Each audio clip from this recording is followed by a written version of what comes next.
8वीं बोर्ड परीक्षा 2024 साथियों, कक्षा 8वीं के लिए विज्ञान का जो इम्पोर्टेंट पर्सन है इस वीडियो में लेके आ चुके हैं।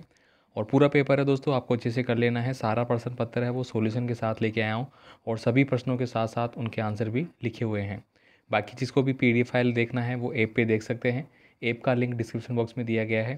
साथ ही साथ जो विद्यार्थी इंग्लिश मीडियम के हैं उनके लिए इंग्लिश मीडियम के सोशल साइंस और साइंस का एक टेस्ट है वो ऑलरेडी ऐप पे बना दिया है, वहाँ पे जाइए और इंग्लिश मीडियम वाले छात्र भी टेस्ट दे सकते हैं। तो चलिए अपन स्टार्ट करते हैं सभी प्रश्नों को और एक एक करके इनको पढ़ लेते हैं भाई। पहला क्वेश्चन है, ईंधन के उष्मीय मान का जो मात्रक होता है वो क्या होता है? तो ऑप्शन नंबर ए हो जाएगा किलो जूल या केजी, किलो जूल पर केजी होता है वो। नेक्स्ट देखिए यहाँ पे, पेट्रोलियम का कौन सा उत्पाद सड़क निर्माण के काम में लिया जाता है? अब भाई सड़क बना रहे हैं तो पेट्रोल थोड़ी कहाँ मिलेंगे, डीजल थोड़ी कहाँ मिलेंगे। पैराफिन मोम तो है वो किस क्या बनाने के काम आती है, ये आप कमेंट कर देंगे। इसके अलावा सी नंबर का ऑप्शन जो है बिटुमिन, उसका उपयोग करते हैं।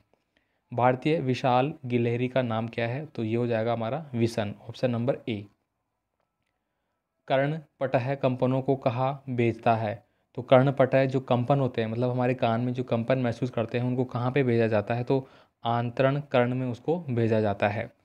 इसके बाद देखिए, व्यस्त यातायात में ध्वनि प्रबलता होती है। मान लीजिए कि जहाँ पे बहुत ज़्यादा शोर चल रहा है, बहुत ज़्यादा गाड़ियाँ हैं, वहाँ पे जो ध्वनि की प्रबलता है वो कितनी हो सकती है? तो यहाँ पे होती है 70 डेसीबल।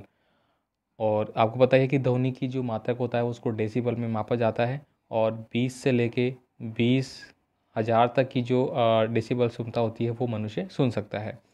अब देखिए, जल में विद्युत धारा प्रवाहित करने पर हाइड्रोजन गैस इकट्ठी होती है। तो ये कहाँ पे इकट्ठी हो जाती है? कैथोड के जो ऋण सिरे होते हैं उस पर एकत्रित हो जाती है। जब आप साइंस स्ट्रीम लेंगे आगे जाके तो आप देखेंगे कि इस प्रकार के जो पात्र होते हैं उनमें एक साइड में कैथोड और एक साइड में एनोड वो डाल दिया जाता है। उनको आप जब प्रैक्टिकली परफॉर्म करेंगे तब आपको ये चीज़ें पता लगेगी, ठीक है। तो इसमें कुछ यानी कि कोई भी लिक्विड वगैरह है वो डाल दिया जाता है जिससे कि अभिक्रियाओं का पता लगाया जा सके। नेक्स्ट देखिए, वह इलेक्ट्रोड जो समान मात्रा में कॉपर विलयन में घुल जाता है किसका बना होता है? तो वो होता है भाई तांबे का, ठीक है। आगे देखिए यहाँ पे, 26 जनवरी 2001 को भारत के जिस क्षेत्र में बड़ा भूकंप आया था वह क्षेत्र है। तो कहाँ पे आया था? गुजरात के भुज में आया था। तो यहाँ पे ऑप्शन नंबर सी सही आंसर रहेगा। आगे देखिए यहाँ पे 9 से लेके 12 तक के जो अति लघुतात्मक प्रश्न है वो हम देखेंगे। यहाँ पे आप देख पा रहे होंगे कि ये एक प्रकार का एक बॉक्स आपको दिया गया है। अब यहाँ पे कह रहा है कि सही बॉक्स को सही क्रम के सामने हमें लगाना है, गन्ने की फसल उगाने का रेखांक चित्र हो जाए। अब देखिए यहाँ पे ये देख बोला जा रहा है कि फसल को चीनी मिला में भेजना, सिंचाई करना, कटाई बुआई, मिट्टी तैयार करना, खेत की जुताई करना, खाद देना। मतलब ये 1 2 3 4 की फॉर्म में लिखे हुए हैं लेकिन ये सही से लिखे हुए नहीं है, तो इनको सही लिखना है।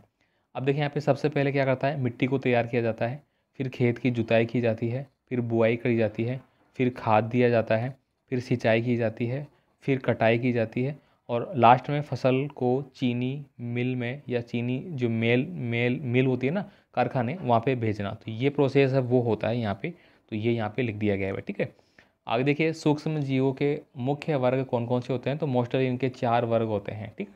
एक होता है, यह वार्षिक परीक्षा में बहुत ज़्यादा मैंने देखा था, पेपर में आया प्रश्न है, जीवाणु होते हैं, कवक होते हैं, प्रोटोजोआ होते हैं और कुछ शैवाल होते हैं। और अन्य की बात करें तो विषाणु भी होते हैं जो कि सूक्ष्म जीवी कहलाते हैं। ये क्या कहलाते हैं? सूक्ष्म जीव कहलाते हैं भाई, ठीक है। नेक्स्ट देखिए, अगला है, कोक के उपयोग लिखिए। देखते हो कोक जो होता है उसका उपयोग कहाँ कहाँ पे हम कर सकते हैं? तो यहाँ पे देखिए, कोक का उपयोग बहुत से धातुओं के निष्कर्षण में किया जाता है। इस्पात के औद्योगिक निर्माण में इसका उपयोग किया जाता है। इसके अलावा आप लिखेंगे यहाँ पे, कोक का उपयोग है ईंधन के रूप में होता है। कोक बिना धुआं छोड़े जलता है, इसलिए ये एक अच्छा ईंधन माना जाता है। अब देखिए यहाँ पे, कमानीदार तुला से बल का परिमाण कैसे ज्ञात कर सकते हैं? तो ये यहाँ पे आपको लिखा गया है। आप यहाँ पे इसका जो भी आंसर है वो आपको मिल जाएगा। बाकी ऐप डाउनलोड कर लीजिए, अब बहुत सारी चीज़ें आपको वहाँ पे अच्छी अच्छी मिलती रहेगी जिन्होंने नहीं किया है। बाकी आप अपने दोस्तों को भी रिकमेंड कर सकते हैं।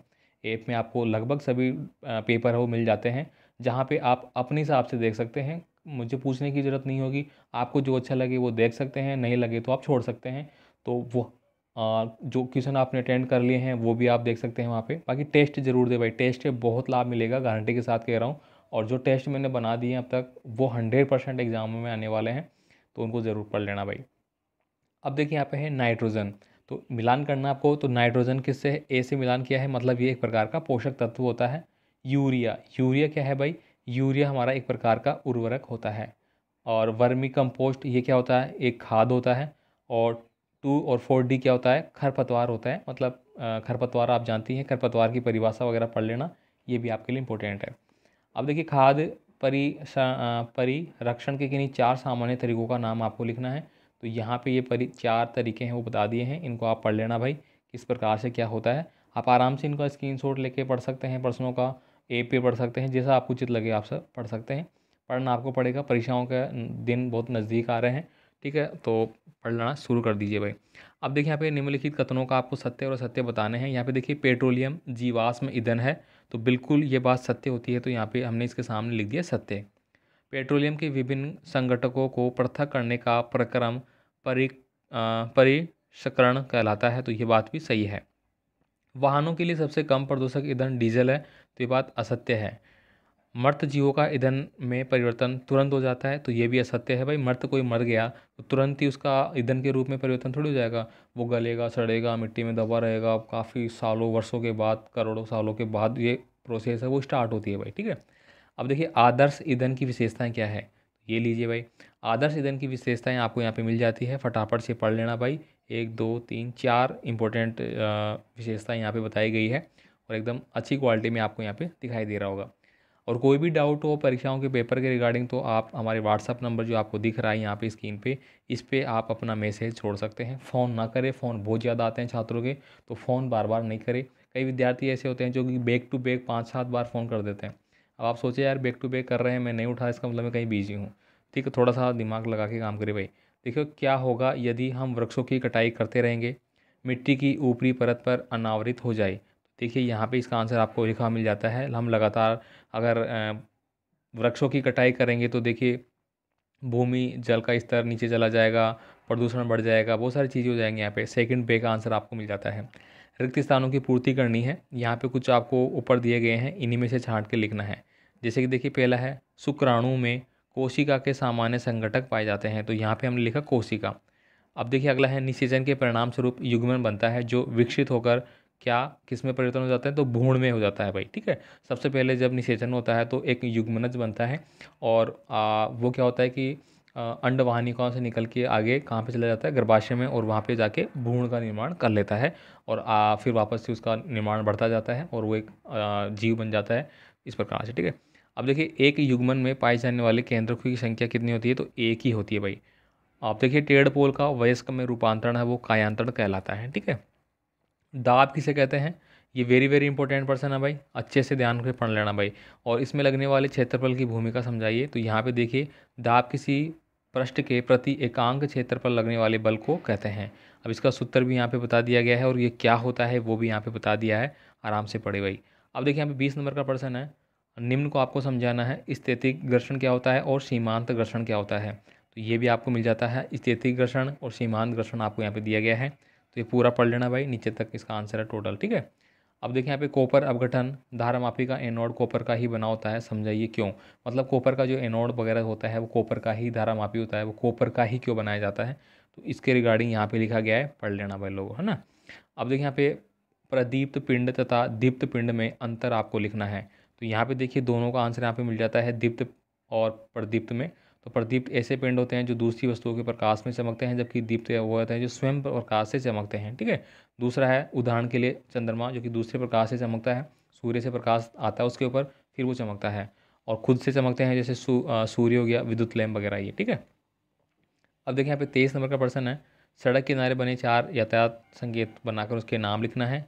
और यहाँ पे मादा का नामांक चित्र बनाना है जनन तंत्र का, और शोर व संगीत में कोई अंतर लिखना है। साथ ही साथ यहाँ पे सड़क दुर्घटना हो गई, यदि माता के शरीर में अंडवाहिकाएँ हटा दी जाए तो क्या होगा, और दोलन गति तथा आवर्त को समझाइए। तो ये लो जी भाई साहब, यहाँ पे दे दिया है 23 नंबर का। यहाँ पे देखिए ये यातायात चिन्हों का प्रयोग करते हुए आपने बता दिया है, और आपने सिंबल बना दिया है कैसे क्या करना है। ब ऑप्शन था जिसमें कि मानव मादा जनन अंगांग का जो चित्र बनाना है, तो आप यहाँ पे देख सकते हैं। ये वेरी इंपॉर्टेंट है, ये बहुत बार परीक्षाओं में आपका आ चुका है, तो आप इसको ध्यान से पढ़ेंगे साथियों, है ना। इसके बाद देखिए सेकंड जो अथवा में दिया गया था सड़क वाला, ये देखिए यहाँ पे ये वाले, ये आपको यहाँ पे मिल जाते हैं, दोलन गति वगैरह सब चीज़ें, मादा शरीर से अंडवाहिका हटा दें तो क्या होगा, ये सब कुछ यहाँ पे लिखा गया है, तो आप इसको पढ़ सकते हैं भाई, ठीक है।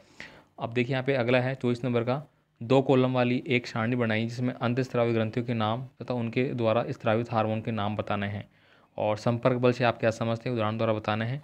और सेकंड है किशोर अवस्था में, या तो आप वो कर सकते हैं या फिर अथवा वाली कर सकते हैं कि किशोर अवस्था में किस प्रकार का आहार आवश्यक है और दो चुंबक के मध्य किस प्रकार बल कार्य करता है। अब इसका आंसर आपको यहाँ पे मिल जाता है। देखिए अंतःस्रावी ग्रंथि और हार्मोन में क्या अंतर होता है वो आपको यहाँ पे अच्छे से स्पष्ट दिखाई दे रहा होगा। पूरे स्क्रीनशॉट जो होते हैं मैं साथ साथ पेपर में अटैच कर देता हूँ, जिससे कि आपको बार बार पेज पलटने की आवश्यकता ना हो और यहीं से आपको आंसर मिल जाए। अब देखिए संपर्क बल क्या होता है, अथवा का है जो किशोरावस्था का वृद्धि के लिए क्या होते हैं, और यहाँ पे देखिए सारी चीज़ें मिल जाती है, ठीक है। तो ये पूरा पेपर का जो भी सोल्यूशन है वो साथ साथ आपको मिलता रहेगा भाई। 25 नंबर का जो प्रश्न है उसका आंसर आप यहाँ पे पढ़ेंगे, उसके आंसर मैंने साथ साथ अटैच कर दिया है यहाँ पे, देखिए पूरी PDF फाइल, ठीक है। तो आप इनको पढ़ लेना, ये सारे इंपॉर्टेंट आपके लिए, ठीक है। ये वाला काफ़ी इंपॉर्टेंट है, समतल दर्पण का प्रतिबिंब वगैरह है, ये बार बार पूछा जाता है, तो ये आप कर लेना भाई, ठीक है। तो ये पूरा पेपर मैंने ऑलरेडी आपको बता दिया है, और पेपर की जो PDF फाइल है वो ऐप पे अपलोड हो चुकी है। कक्षा 8 में जाएंगे आप पेपर सेक्शन में, वहाँ पे आपको नीचे नीचे मिल जाएगी जो भी अपडेट होता है। इंग्लिश मीडियम के लिए अलग से किए जा रहे हैं, तो एक तो शायद हो चुका है, और क्वेश्चन बैंक जो थी यानी कि साइंस की जो डेस्क वर्क थी वो भी अपलोड हो चुकी है विद आंसर की के साथ, तो वो भी आप डाउनलोड कर सकते हैं। तो चलिए मिलते हैं अगले पेपर में अगले वीडियो के साथ। धन्यवाद।